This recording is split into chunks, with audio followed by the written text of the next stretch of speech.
মক্কা ছেড়ে দয়াল নবীজি মদিনাতে যান।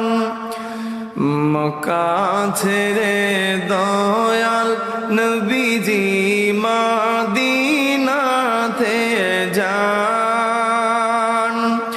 মায়ের দেশের জন্যে নবীজি